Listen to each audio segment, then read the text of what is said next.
For most of history, power followed a simple rule: own land, command armies, crown a king.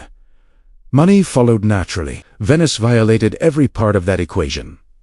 No king, no farmland, no castles, no cavalry. Just water, mud, and wooden pilings driven into a lagoon. And yet for centuries emperors, popes, crusaders, and kings depended on Venice. Not for soldiers, but for something far more dangerous: trust. Venice didn't conquer the world.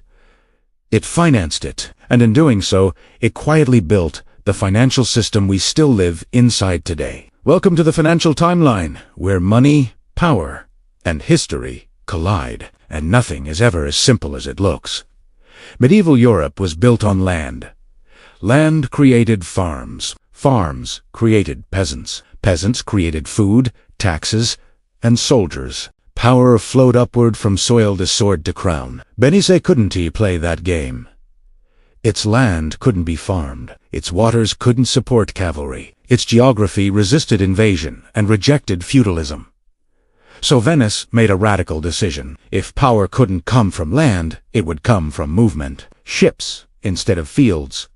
Contracts instead of castles. Ports instead of borders. Venice didn't extract wealth. It connected it: goods from the Islamic world, spices from Asia, silk from China, metals and wool from Europe.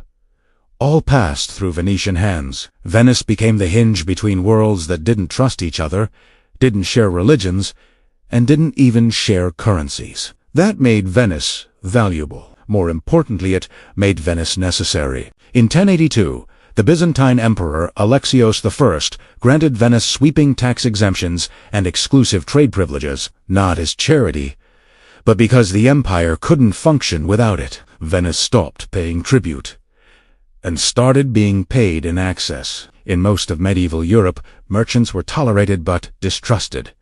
They didn't fight wars. They didn't rule land. They made money. Venice inverted that hierarchy. There was no landed aristocracy, no feudal nobility, no warrior class controlling politics. The people who owned ships, managed risk, and honored contracts were the elite. Economic competence wasn't suspicious, it was legitimacy. Wealth didn't need to be converted into land or titles. It could be reinvested directly into ships, infrastructure, and institutions. Venice didn't create an aristocracy of blood. It created an aristocracy of balance sheets.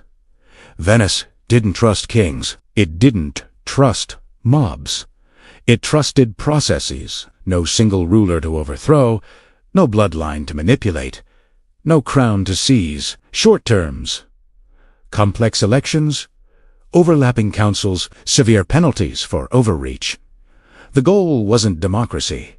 It was stability. Venice wasn't governed by glory. It was governed like a system. Most medieval states borrowed only in desperation. Venice borrowed by design. When it needed funds, it issued prestita mandatory loans from wealthy citizens. On paper, this looked coercive. In reality, it was revolutionary. The state paid interest. The debt could be traded. And suddenly, citizens weren't just subjects. They were creditors. Once you own government debt, your incentives change. You want stability.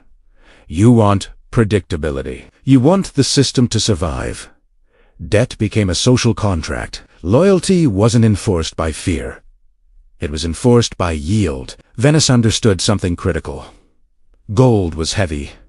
Coins were slow. Transport was dangerous. So in 1587, Venice founded the Banco di Rialto estate, bank designed not to speculate, but to stabilize. Money became accounting. Ledger entries instead of coins. Transfers instead of transport. Trust instead of metal. Fraud dropped. Trade accelerated. Risk collapsed. Venice wasn't selling excitement. It was selling reliability. Financial misconduct wasn't cleverness. It was treason. Venice declined, but its ideas didn't. They migrated to Amsterdam, to London, to New York. Different cities, same logic. Today, nations don't dominate because they own gold. They dominate because markets believe them. Government bonds aren't backed by metal. They're backed by confidence. Central banks don't just manage interest rates. They manage belief. Venice understood something modern systems forget. Trust is fragile. Stability has a price. Over time, Venice became rigid, protective, resistant to change. The system survived. But the empire stagnated. Money systems don't always collapse when they fail. Sometimes they decay when they succeed too well. Money is never neutral. It reflects who is trusted, who is protected, and who absorbs the losses when confidence breaks. Empires don't fall when they run out of money. They fall when people stop believing the money means anything. Venice didn't conquer the world with armies. It shaped it by organizing incentives better than anyone else alive. It turned trust into infrastructure, debt into loyalty, finance into governance. And whether we admit it or not, we are still living inside the architecture it designed. If this gave you a new perspective, hit subscribe. History has the answers. I'll show you where to look.